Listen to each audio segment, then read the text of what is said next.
Hello, everyone. Welcome to MJH Live, the online public program series of New York's Museum of Jewish Heritage, a living memorial to the Holocaust. I'm Samantha Shokin, manager of public programs, and today we are joined by historians Daniel Lee and Lisa Leff for a discussion of Daniel's new book, The SS Officer's Armchair, Uncovering the Hidden Life of a Nazi. One night at a dinner party in Florence, Daniel was told about a remarkable discovery. An upholsterer in Amsterdam had found a bundle of swastika-covered documents inside the cushion of an armchair that he was repairing. They belonged to Dr. Robert Griesinger, a lawyer from Stuttgart who joined the SS and worked at the Reich's Ministry of Economics and Labor in Nazi-occupied Prague during the war. In today's discussion, Daniel will tell us about how Griesinger's most precious documents ended up hidden inside of the chair, hundreds of miles from Prague and Stuttgart. Daniel Lee is a senior lecturer in modern history at Queen Mary University of London, a specialist in the history of Jews in France and North Africa during the Second World War. He completed his doctorate at the University of Oxford and is also the author of Pétain's Jewish Children. He is also a regular broadcaster as a BBC Radio 3 New Generation thinker. So welcome, Daniel. Thank you for having me. It's great to have you. And interviewing Daniel today is Lisa Leff, a professor of history at American University and also director of the Jack Joseph and Morton Mandel Center for Advanced Holocaust Studies at the U.S. Holocaust Memorial Museum. She is author of 2 books, including The Archive Thief, which won the Sammy Rohr Prize for Jewish Literature in 2016. Welcome, Lisa. Thank you. So happy to be here. It's great to have you both. Before I turn it over to our speakers, I'd like to remind our viewers watching that today's program is being recorded and it will be uploaded to YouTube in the coming days. Finally, we will leave time for Q&A at the conclusion of today's program. To participate, please submit your questions into the chat. Thank you. That is it from me. And now please welcome Daniel Lee and Lisa Leff. Thank you, Samantha. So hi, everyone. It's a little bit intimidating to see 270 of you, or not see you, but know you're there. This is absolutely a wonderful opportunity to talk to Daniel about his much awaited new book, The SS Officer's Armchair. Daniel, Samantha started us out by a little bit, telling the story of how you first got interested in this. But I wonder if you might tell us yourself. I mean, what Samantha tells us basically is that you heard about this at a dinner party. How did you go from dinner party to book project? Thank you, Lisa. And thank you as well to Samantha for those kind words of introduction. So I was living in Italy and I just finished my PhD. I was doing research in Italy, in Florence at the European University. And as Samantha said, somebody approached me within a couple of weeks upon my arrival, after arriving there, and just sort of said, "Oh, I've heard about you. You're a historian of the Second World War, right? Something very strange just happened to my mother." And I was just thinking, how could something just happen to your mother? Usually when people, as a historian of the Second World War, people are telling you stories about things that had happened 70, 80 years ago. Things don't just happen. And so it was at that point, just over dinner, she proceeded to tell me how her mum had taken this old armchair that she'd had for years to be reupholstered. And that when she went to collect it a few days later in Amsterdam, the guy who was doing the work was very angry with her. And he sort of said, "Well, what is this? I don't do work for Nazis or their families." And at that point, he just presented her with a bundle of papers, Nazi-era papers, stamped with swastikas and everything, that he'd discovered sewn into the cushion of this armchair that he had been repairing. And this woman had absolutely no idea. She'd bought the chair in the 1960s. She didn't recognize this man. She was a student living in Prague, and she just needed some cheap furniture, like we all did at one stage or another, to furnish our student accommodation. And she just, it was one of these objects she'd fallen in love with.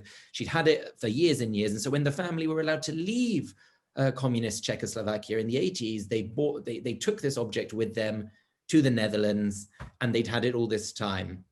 So she didn't actually recognize, as I said, the guy. All the documents belonged to one man. They all were sort of the most precious documents that identity papers you just can't live without. We're not talking a collection of old bus tickets or receipts or whatever.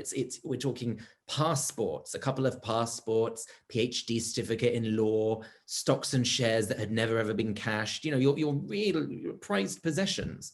So this woman just came up to me at this dinner and said, I want to know, who is this man?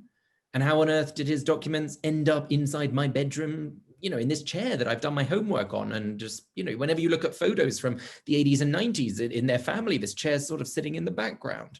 So, I just did like anyone would do. I looked online and I was, there was nothing. Of course, this guy wasn't famous. He wasn't, Hitler or Himmler or any of these famous Nazis that we know so much about. He was it was clear from the papers, very low ranking.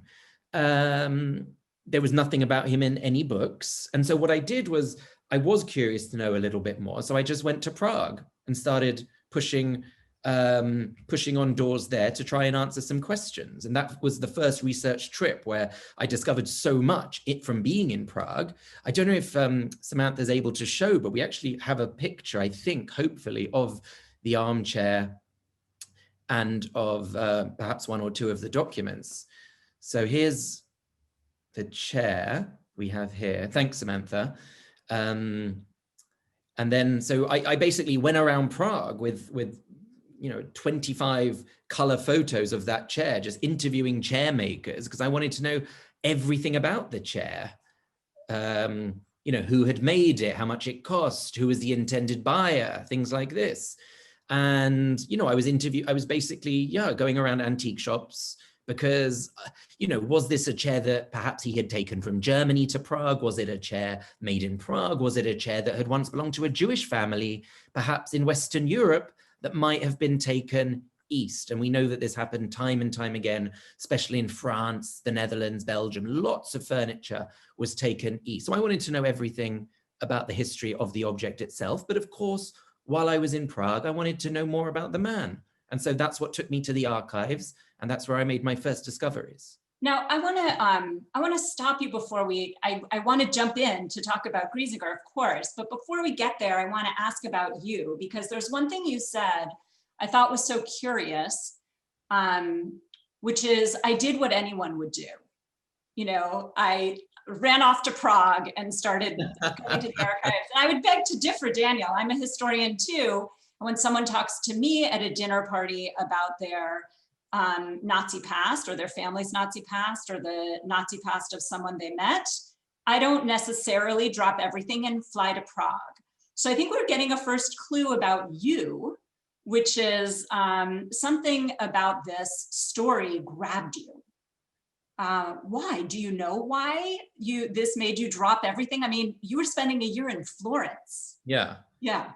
I mean, look, Prague wasn't, today it would be impossible to jump on a flight and do all this research because of COVID. But at the time, I just finished a PhD. I was in Italy. Prague wasn't so far. It didn't seem like a crazy, okay, maybe now that you mention it, it might have been a crazy thing to do. But at the time, it just seemed, I'm a historian. I want to know an answer to a question. I got on a train. It wasn't terribly expensive. I just went for a few days at that first trip. So no, I really, the question is really just, who is he? Is that the question that made you run off? Is it, who is this stranger? Or was it something in the papers themselves? Well, of course, yeah, it was a mixture of all of these things, but it was also, I was fascinated by the object of the armchair. And I thought that I would write a book about the armchair, which I sort of did in some respects, but then it became so apparent that the man and his life told me much more. He was so much more fascinating to me that my interest in the actual armchair kind of dwindled a little bit. And then I just became captivated by this one figure who, as I've said, just doesn't appear anywhere online or in books. And there are only fragments of him in various archives scattered all over the Czech Republic and Germany. So it was a bit of hoovering, basically. So it sounds like part of the intrigue for you was, as opposed to most projects where you're kind of working down from a famous person, right? Like, I'm going to write a biography of Abraham Lincoln. I would go to the Lincoln Library, Right. It's the opposite kind of project where you get given a name of someone who is not particularly famous or well remembered, And that awakens that historical curiosity in you. Can I find him? Right, and it's also the opposite of what we normally do as historians. Usually we go out to write a book, or we set out to do some research on something that lots of other people have already written about, and we're trying to go away and read lots and then make a modest intervention here, having sort of reflected for years. I mean, you did this beautifully in both of your books, which hopefully we can talk about as well, maybe now, maybe another time. But I'm just thinking that it was like the reverse process, right? That I started off with the sources rather than starting off with, you know, the historical interpretation. Yeah. And that, I mean, I get you. When I read the book, I'm pulled along by what else can we find about this man who otherwise would have been completely obscure, just by chance, because his papers were in this chair. Before we leave the chair itself behind, I noticed a couple of questions popping up, and rather than leaving them, let me just ask them. Did the family really never feel these documents crunching in the chair? So, I mean, I obviously wondered that a lot, but no, I mean, they had bought the chair in 1968. And they got it reupholstered a few years ago in the last 10 years. And no, it was I mean, if we go back to the picture of the chair, it's, you know, it's a big, heavy cushion. And I haven't actually shared a document here. We don't have it, but some of, you know, it looks as though it was very much at the bottom side of the cushion, just because a couple of the documents that I found, it looks like a little mouse has managed to get to some of them, which makes me think that, you know, a mouse had managed to somehow get through the bottom of the cushion. So no, there were springs inside. It was not, they, at no point, this was a total surprise to them. And when you just looked at this chair and you started your project, was there anything design-wise about it that told us anything? Well, I shared the pictures with a lot of people before I went to Prague, and everybody sort of said, oh, it's, you know, it would appeal to a conservative buyer in the 1930s. But it was the sort of thing that, you know, almost everyone in Prague would have had. I mean, it was definitely Central European. A lot of people told me straight away, this was not a chair that would have been made in France or Belgium or the Netherlands. So that sort of eliminated that possibility. But it was really just from going to Prague and talking to chair restorers and upholsterers that I was able to really locate who had made the chair. And, you know, it was definitely a Czech chair. Somebody would have purchased this in Prague in the 1930s and 1940s. I can see a question has popped up. Today, this is like the most common chair you can find. You go to a thrift store and there's like 400 of these. It's like the cheapest chair in the store. Nobody wants it. It's so cheap. It's just not a tool today fashionable for anybody. So yeah, I remember every shop I went into, they would show me one like this, and I would always push on the cushion just in case. Just in case. Yeah. All right, well, now let's take your bait and follow this chair through these documents to find out more about the man who ostensibly hid these papers in the chair. What did you find out about him? I mean, obviously these were Nazi papers. You said they had stamps on them. Yeah. Who was he?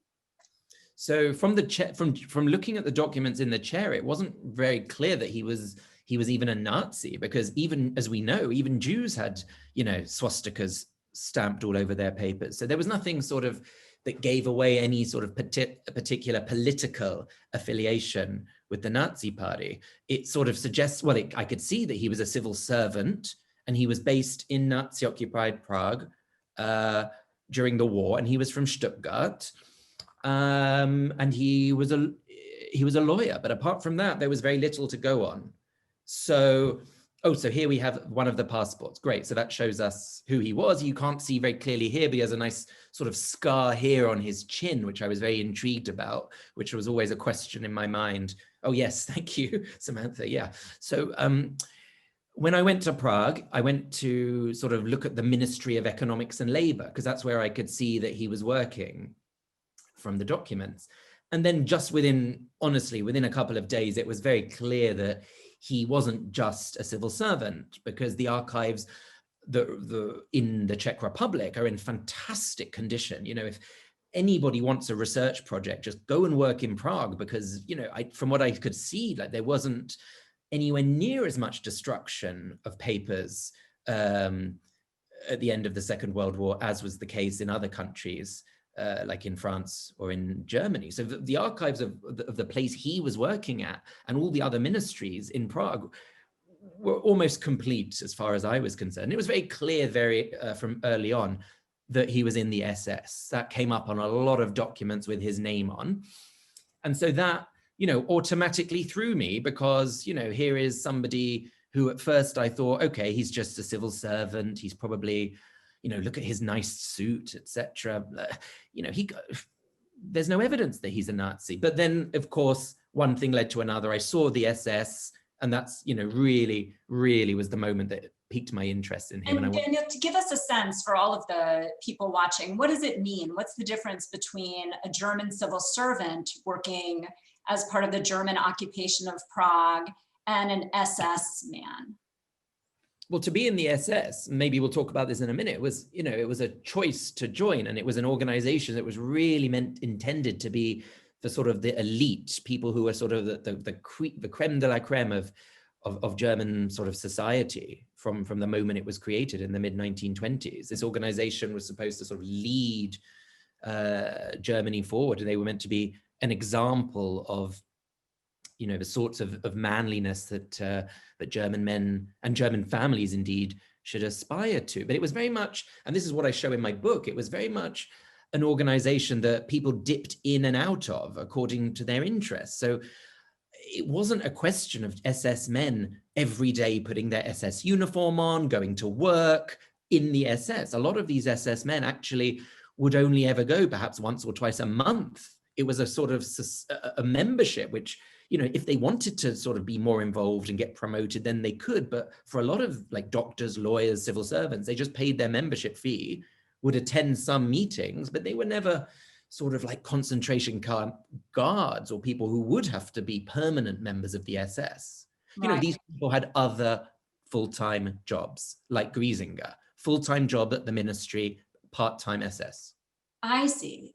So how did you find out what kind of SS man he was, whether it was just not that important to him, or whether he was a true, devout Nazi carrying out all that the Nazi regime had in mind for domination of Europe and destruction of the Jews? Yeah, no, I was very fortunate, because after being in Prague, I headed to Berlin to really sort of answer this question head on, because there is an SS archive in Berlin. Now, most of the SS dossiers, these individual sort of big files of individual SS men, were destroyed. So either by the Nazis at the end of the war when they were trying to burn the evidence, or by the Allied bombs, which was bombs were dropping every day in spring 1945. So a lot of these were destroyed. So nevertheless, I was totally lucked out, and I did find his file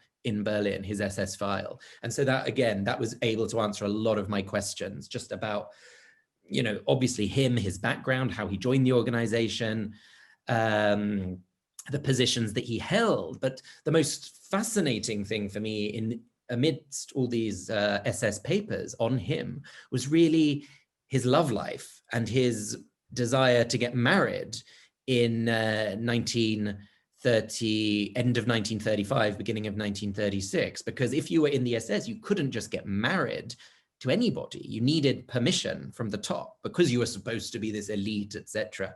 So, the SS went to a lot of trouble to really vet the women, the fiancés of the SS men. And so that's where I really got my first sense of him as a character, his voice, in these letters where he's dying to get married, and he's in little Stuttgart in the southwest, and he's writing to Berlin and sending telegrams backwards and forwards, desperate to get married to this woman who he'd only just met.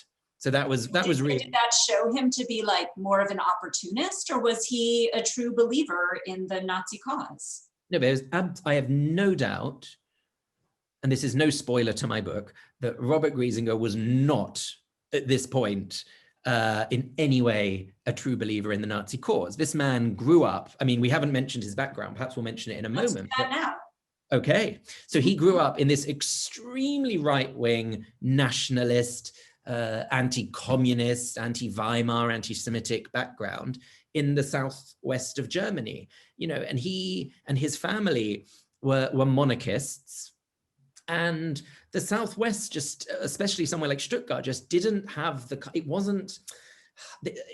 Nazism came very late to a place like Stuttgart. They really struggled to recruit. We see this in terms of the numbers of members who joined the party, the numbers of people who joined the SS, and we even see it in the electoral, in the general elections.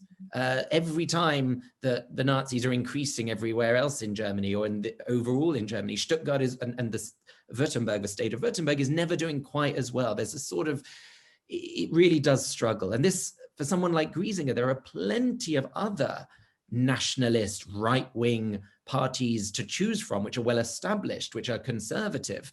So he would not have been attracted in any way to. What was the difference? I mean, you mentioned a monarchist, so obviously they want a king.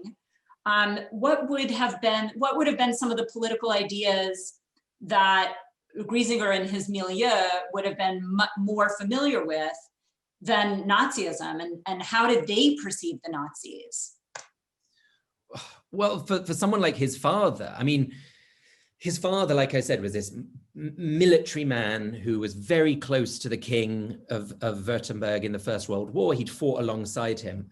And for someone like him, like Griesinger's father, completely forbade Griesinger from even wearing his SS uniform in the house. Like something like the Nazis for Griesinger's father was just the most, it was vulgar. It was led by this, you know, Austrian corporal. It was nothing to do with sort of the milieu, the patriotic, conservative, deeply Protestant background that this kind of this family would have even entertained. It was just so beyond their world, you know, this uneducated mob, so to speak. Right, that's so interesting. So I mean, you really give us a window into how diverse the right was, and how certain nationalists were not at all attracted to Nazism. Yes, and someone like Griesinger definitely joined the party. And I'm using that word, I didn't even mean it to be a pun, but he joined the party, so to speak, very, very late.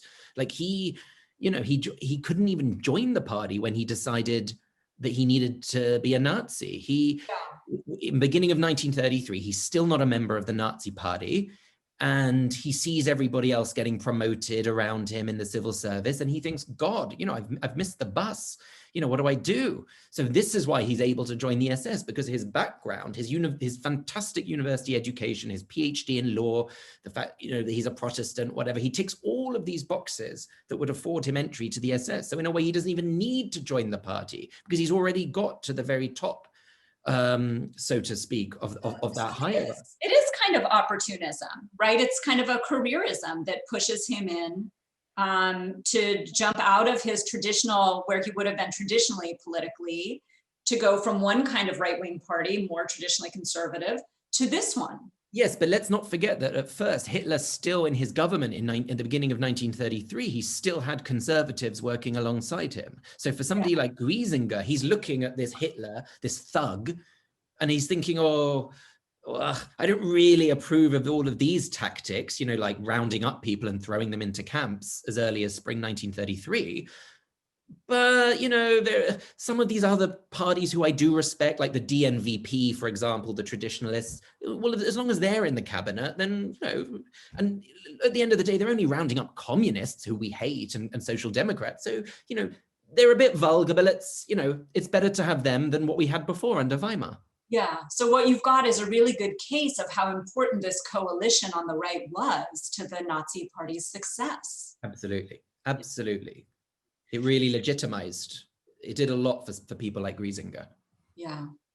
So before our 323 members of our audience start thinking that this man wasn't really, you know, part of the Nazi effort, I think we need to talk about what he wound up doing as the Nazis moved beyond their own borders and started acting in the rest of Europe.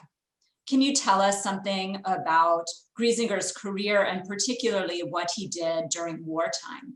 Definitely, but I would like to mention that it is quite important to say that in the 1930s, even though he was a lawyer, he was still a lawyer at the Gestapo in Stuttgart. So it's not as though he was sort of keeping his hands clean and, you know, not at all involved with some of the despicable things that were going on at that time. So for 2 years, from 35 to 37, every day he was wearing a nice suit. So like I said, he wasn't wearing his SS uniform or anything like that. He was a lawyer at the Gestapo in Stuttgart. And a lot of what he was doing was making sure that laws coming from Berlin were being put into place locally, either in Stuttgart or in the rest of the region. So a lot, you know, so he is there in the building, this enormous building in the middle of Stuttgart, which, you know, it's still there. It wasn't bombed or anything like that.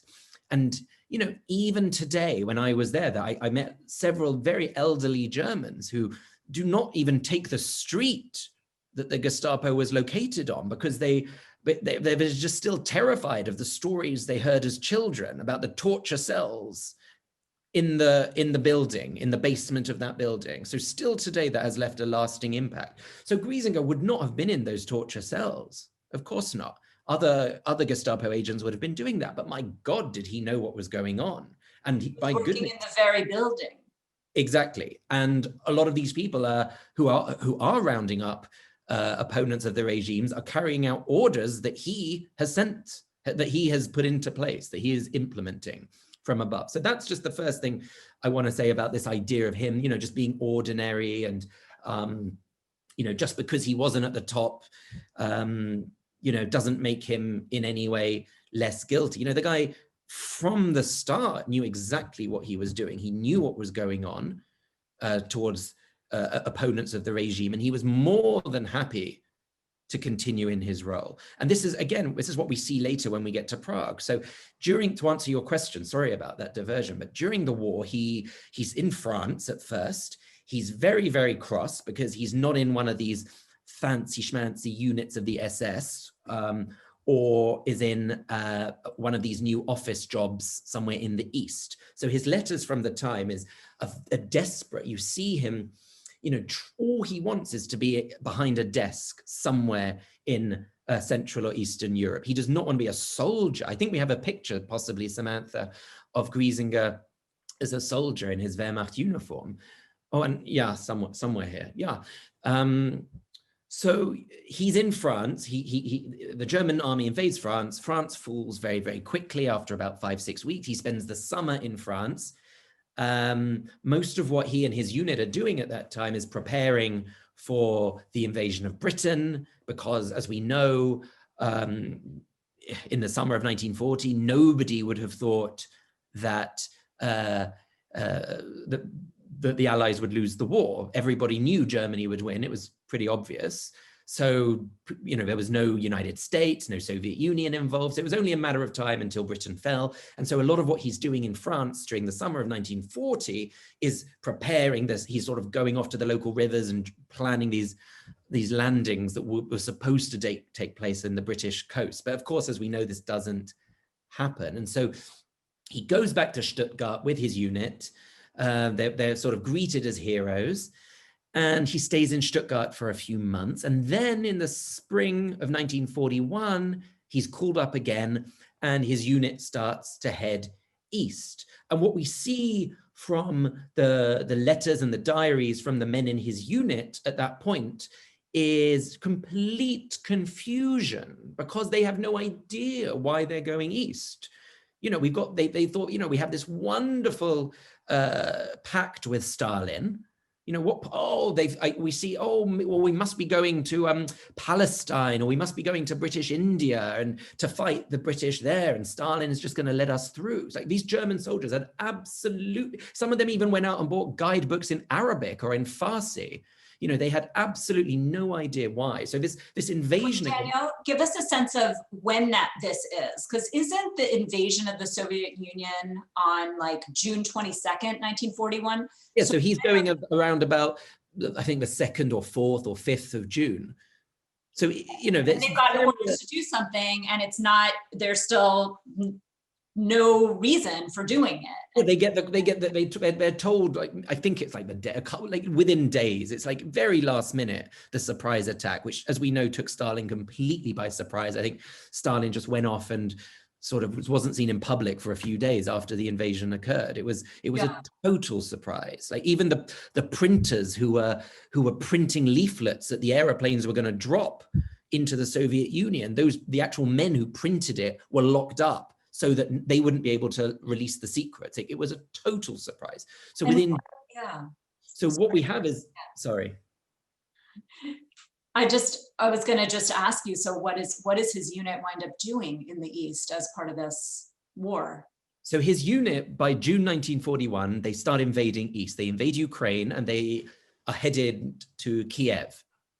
And what is interesting for me as a historian here is to see exactly what is going on in regards to the local Jewish population from when his unit actually starts to invade. Because as you know, for years after the war, we were told that German soldiers were fighting this gentlemanly war against, the Red Army, and that, they would never dare shoot a civilian or anything like this. And I think now this idea has been totally disproved in the last 20, 30 years by so many historians. And we see this very clearly in Griesinger's unit. The archives are very clear that within days of entering the Soviet Union, his unit, so ordinary soldiers, not necessarily specialist SS or anything like that, ordinary soldiers are murdering the local Jewish population, executing them, having reprisals in the towns that they went through within days of entering. Wow, without having been the orders in the first place. So it's something that's happening on the ground and that they participate. Well, they're interpreting the orders. They're told that they can kill enemies. So they're interpreting, oh, well, enemies must be Jews, must be communists. So they're, in one of the villages, I think it's only after like a week, there was a roundup of 150 Jews who were shot by the Wehrmacht.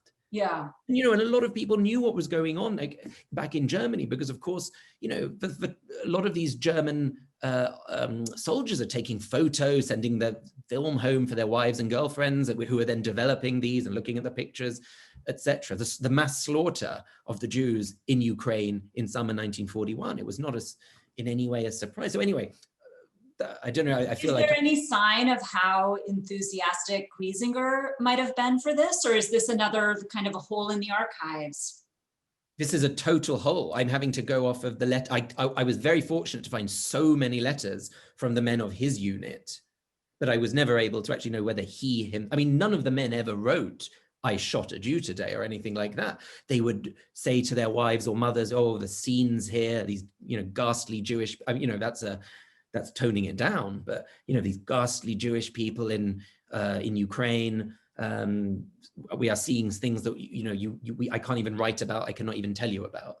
So this was very common in the letters from his exact unit that were being sent. I was very fortunate to find so many letters from the men with whom he was in close contact every single day. Yeah. So you told us about two phases of his career with the Nazis. A first phase where he is a lawyer working with the Gestapo in Stuttgart, and then as a member of the Wehrmacht, first in France and then on the Eastern Front. How does he wind up in Prague, and what does he do there? You said he wants to be a desk guy. Desperate. Did he finally get his desk job? He did get his desk job. And this was a wonderful position. I mean, just to rewind a tiny bit. So I do write about this in the book, but one of the most extraordinary things that happened to me during the research process was when I discovered that Griesinger actually, while he was in Ukraine, invading Ukraine, went through the shtetl that my family actually came from before they migrated to Britain with everybody else at the beginning of the 20th century. And, this was extraordinary. I'm looking at a map of the biggest country in Europe, and he actually went through the exact shtetl that my relatives came from, and had doubtlessly left behind other cousins, aunts, uncles, etc. But I do talk about that in the book. So what happens is, to answer your question, is he gets wounded at the Battle of Kiev in September 1941. He's shot, and it's quite a bad injury. So he has to go back to Stuttgart, and he's basically recovering there. And even on his hospital bed, I've got the letters, the header, it says his address, it's the hospital. He's like writing letters to all his university friends, desperately trying to get a job, a desk job somewhere in the East. And he has his heart set on Prague. So many of his university friends have ended up there. I forgot to mention that the reason he actually had that scar on his face was it's something that he got at university because he joined one of these extreme right-wing conservative nationalist dueling societies. And so what had happened was, you know, he was desperate to do this, to join. You know, his mother was dead against it. She thought it was ridiculous. But anyway, like the whole point was he would get, on his first day, he would get wounded and, he, you know, he would encourage this wound. And then he was sort of back at university when he was at university in 1925, 26 in Tübingen. You know, he'd like reach for this salt, you know, put salt in his wound just so that it would like bring out the scar to make, you know, this was very common amongst men of his class. So anyway, long story short, he gets to, he's back in Stuttgart. He's writing to all his old university friends and brothers from this, this organization, this dueling fraternity. And one of them basically allows him entry to Prague. And he ends up going to Prague at the beginning of 1943. He gets a job and he is so happy because, of course, you know, this is the dream posting to be in Prague. It's, you know, the Allied bombs at that point, had, you know, they'd avoided Stuttgart for most of the war, but by that point they are able to get a little bit towards the south. Whereas in Prague, there are no Allied bombs. There is German music, there is German theater, there is German architecture. He can send his daughters to the finest German schools. It is the best place to be. The finest products. It's better than Paris. So he is delighted. Brings his family to Prague?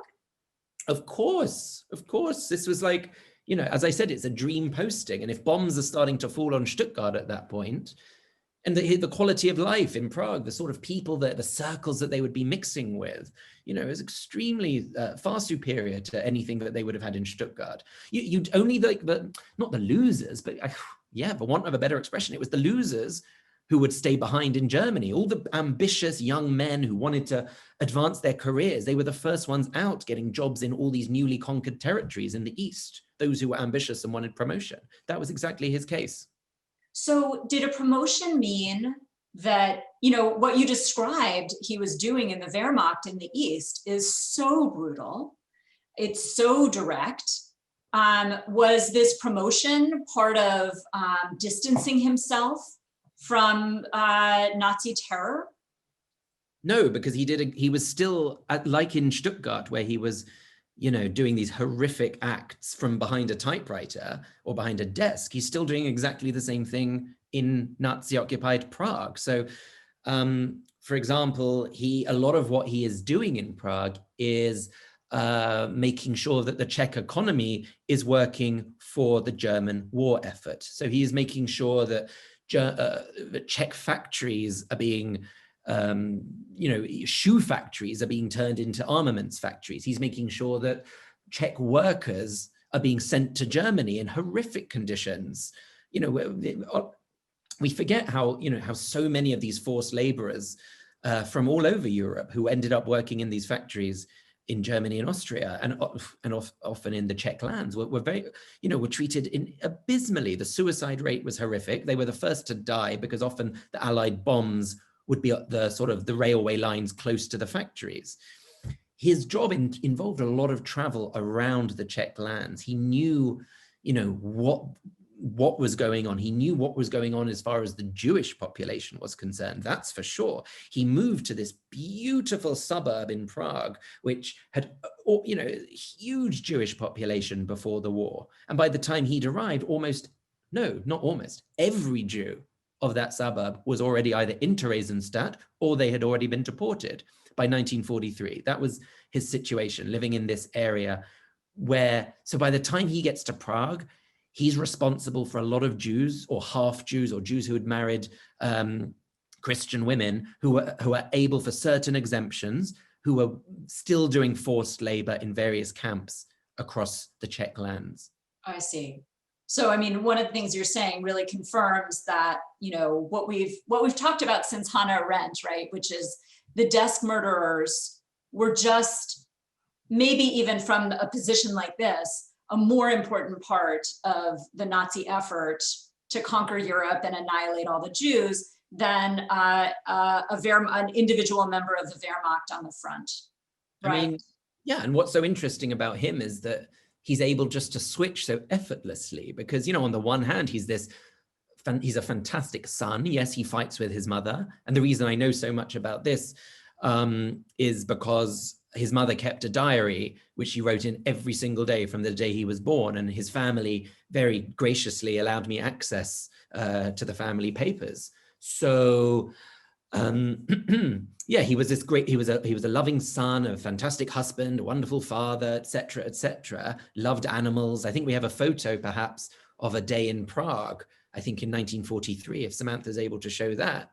The daughters who I was fortunate enough to meet and interview many times, kept telling me about what a wonderful family man he was. So here's one picture we see of him holding his daughter, probably in about 38, 39, with his parents. And then we have another picture of the family, him with his wife and children in Nazi-occupied Prague with the family dog. Wow. So. Yeah, and just that he's a family man and at the same time, a desk murderer in Prague, and easily, going off to the front, that these aren't separate, right? No, exactly. What I'm saying is he could just switch effortlessly. It was not, it really didn't take much for him to, be having family time and then sending Jews to do forced labor in Prague or something in the next day. It was, he could do that. So I'm conscious that we only have a few more minutes before we have to turn to the Q&A. Tell us why these documents wound up in the chair. Why did Griesinger put these documents in the chair? So I think when we're, this is something I've thought about a lot. My goodness, there have been nights where I have woken up and wondered about this question, because there was no note, of course. There was no sort of letter to say how the documents even ended up there. So I'm only going to be able to speculate. And of course, I speculate at some length in the book. But to give you an idea here, what we have is this situation of spring 1945 in Prague, which, let's not forget, it's probably one of the last places to be liberated. Even beginning of May 1945, after Hitler committed suicide, people at the ministries are still going to work in Nazi-occupied Prague. So it's very, very late on. His family had fled. A lot of the women and children had been granted the right to leave in March, April. So we have letters of his family from that time. And by the middle of May, as soon as you have this Prague uprising and the arrival of the Soviets and the Czech partisans, it is a very, very dangerous place, of course, if you're a German in Prague at that time. After 6 years of horrific, brutal occupation, the Czech people, some Czech people really were out for revenge against their former oppressors. And so some of the scenes we see from May 45 are against Germans who may or may not have been Nazis are absolutely horrific.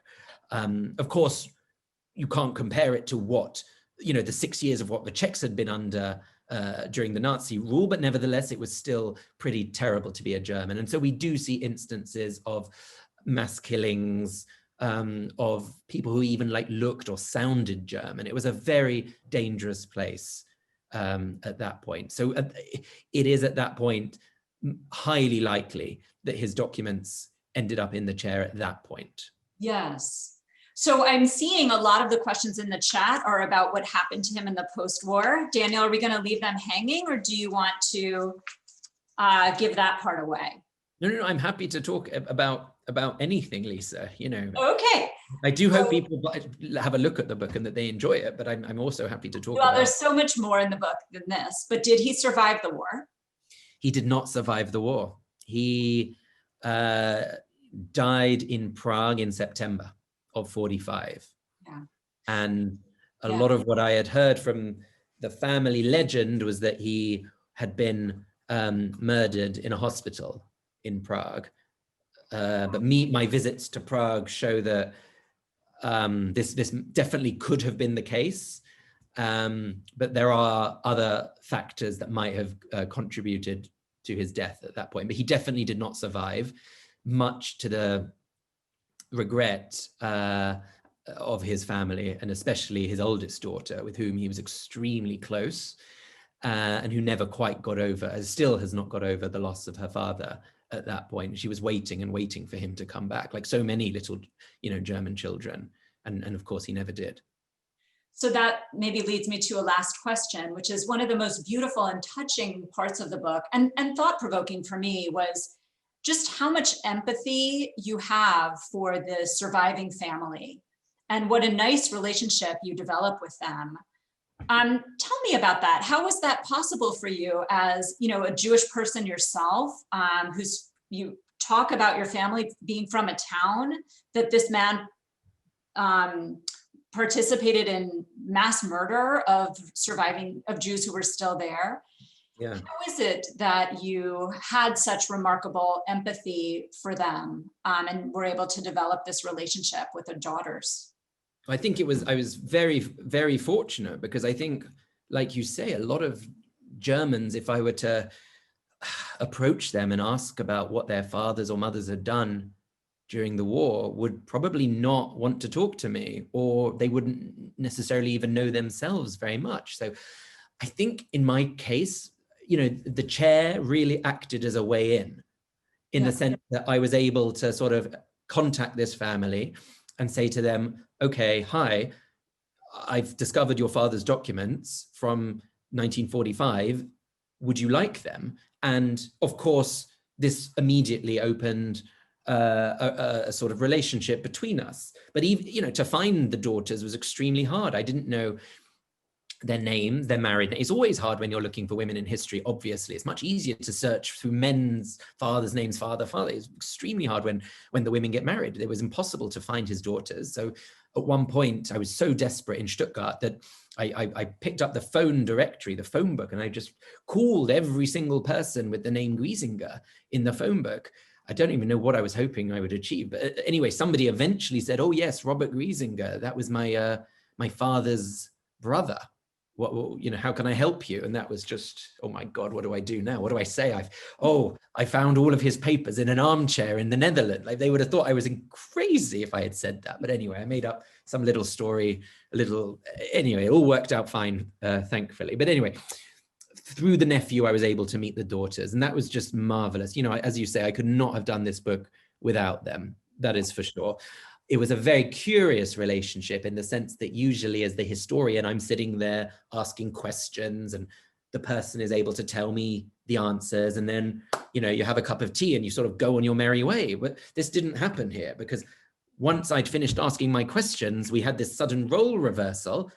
And then they would be like, okay, now we have some questions for you, because they would want to know stuff that I had discovered about their father, because after the war, their mother remarried. And like so many German children, they just grew up not hearing about their father. They tried to ask questions, but there is just, they kept being, fobbed off or brushed away, or shush, we don't talk about this. So they had absolutely no idea what their father had ever done. They knew he was a lawyer, and they remember being in Prague, but they didn't know anything about the Nazis.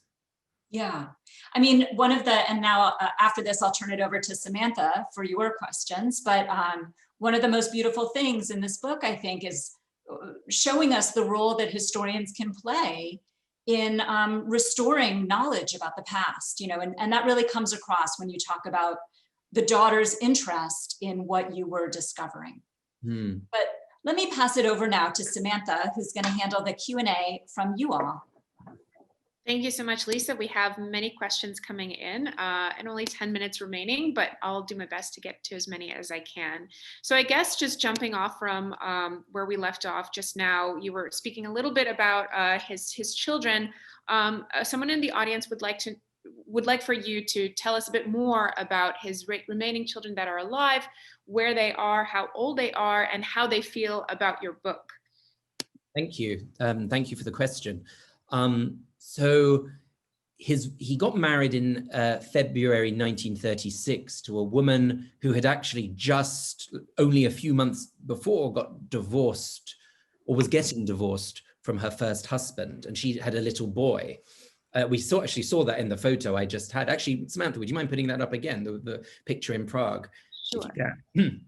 So he was married to this woman who had already had a child from a first marriage. They then went on to have 2 daughters themselves, one born in 37 and the other one born in 39. Actually, the one born in 39 was born while he was fighting in France, and the Wehrmacht actually allowed him to go back to be there just when she was a couple of days old. So he got leave to do that. So the 2 daughters who we see here in white, they're both now in their 80s, early to mid 80s. And one of them lives near to Nuremberg. The little girl here lives near Nuremberg, and the other one lives in Switzerland, near Zurich, in the German part of Switzerland. And the reason for that is because after the war in 1945, the wife, Gisela, took the girls to live with her parents, and they lived in Liechtenstein,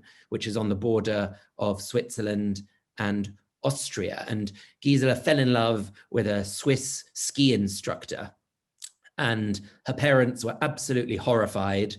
You know, they didn't mind her being in love with an SS officer, but a Swiss ski instructor was totally out of the question for them. So they sort of disowned her, and she moved to Switzerland with the children and began a new life in the German part of Switzerland. Does that answer the question? I think the question was about where they are today. So one's in Germany. And also how they feel about your book. Oh. Well, look, I hopefully they're pleased, because otherwise I don't think they would have agreed to talk to me, because they always knew from the start, from our very first meeting, that I was writing a book on their father and on this armchair. And, you know, I've obviously kept them abreast of developments throughout. They've received copies of the book. We've talked about it. And you know, they've learned a lot. And I still think they're taking a lot of it in, to be honest. I think, you know, after so many years, it's such a surprise that it's going to take a little while longer to really make its impact. That part is understandable, certainly. Here's the next question. Our viewer would like to know if this chair, is a very rare occurrence, or are objects from the Second World War turning up with some regularity even today? It's funny you ask that, because when I think I get a sense, my answer to that question would be, we have to look at the reaction of the specialists, and the specialists are the people who work with furniture, not me. So I think next time all of you go past a furniture reupholsterers, and it's something I've been doing for the last 5 years, I will go in and I will ask, you know, what have you found inside a chair recently? And they always have a story to tell you, I can safely say. Look, often you don't get Nazi documents hidden inside, of course not. But when I was in Prague, it was, you know, one of the guys, I was showing him this photo of the chair, and I really wanted him to like me and to answer my questions about the chair. So I was like, you know, look at this chair, isn't it amazing? And I remember he took a puff on his cigarette and he just looked at me and he said, "Sir, this was communist Czechoslovakia, for God's sake. I find hidden objects inside of furniture every single day. This is not special." So, you know, there is a culture in which people do hide things inside of objects deliberately.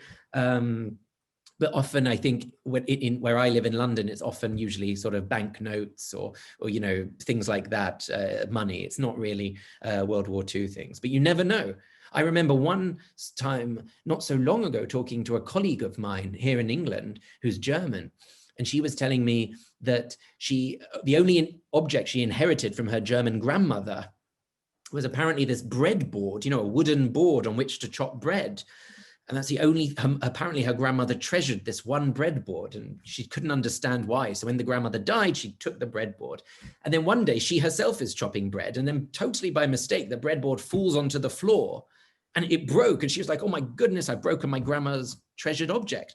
And actually when she picks it up, she finds a picture of Adolf Hitler inside the breadboard. And so apparently she's like doing it in such a way to show her sort of, you know, take that, Adolf, you know, every time she's. Wow. So look, it's not as uncommon as you think. That is incredible. That right there is just like a book in itself, the history of. I'll tell you, she can come on next week and give a talk. So here's a question a couple people wanted to know if Griesinger was in Prague when Heydrich was assassinated and what the story there was. No, short answer, I'm sorry. Heydrich was killed before Griesinger arrived. Heydrich was killed in June, I think, or late May 1942. Griesinger arrived early 43. But let's not forget that the brutality that took place after Heydrich was killed in summer 1942 would have just crushed any possible remnants of resistance towards the German occupier. You know, Czechs were being slaughtered in their thousands at that point, which basically meant that Prague was even more safe for Griesinger and his family. There was very little resistance after mid-1942 until the end of the war. Got it, thank you. Here's a question a few people wanted to know about your research process and whether you are fluent in German, Hungarian, or Czech. How were you able to do your research in these foreign languages? So I was very fortunate that I was always, every time I went to an archive, I would always have somebody with me to help me just in case. It would be the short answer. I would always make sure that I had a native speaker, so not just a dictionary if I didn't understand something. There would always be somebody who, of course, I paid. You know, these people need, the translators work very, very hard, and etc. So yeah, every document would always be triple checked. You know, I had to be super thorough on every occasion. Great. We only have a couple minutes left, so I'm going to choose a question to wrap up with, and then Lisa can come back on camera. The question is, if Griesinger was alive today, what question would you most want to ask him? Oh my gosh.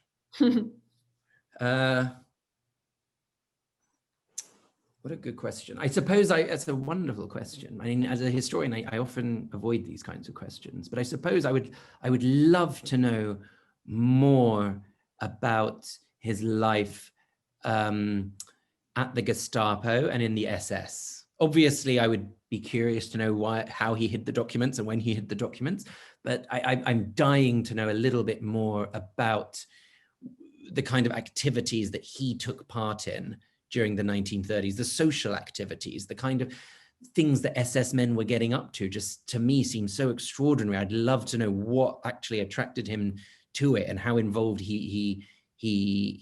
much he actually believed in some of the messages that were going out. Amazing. Well, Lisa, would you like to thank you? There she is. I wanted to thank you both for this phenomenal conversation. The book, this incredible detective story, it sounds fascinating, and I encourage everyone, there it is, to go out and purchase a copy. I'm going to send out a link to the book for purchase in my follow-up email, which will also include a link to the YouTube recording, to the YouTube video of today's program. That'll go out sometime tomorrow. Thank you again, Daniel. This was such a pleasure, and Lisa for interviewing Daniel. We really so appreciate it. Thank you both, and thank you everybody for coming.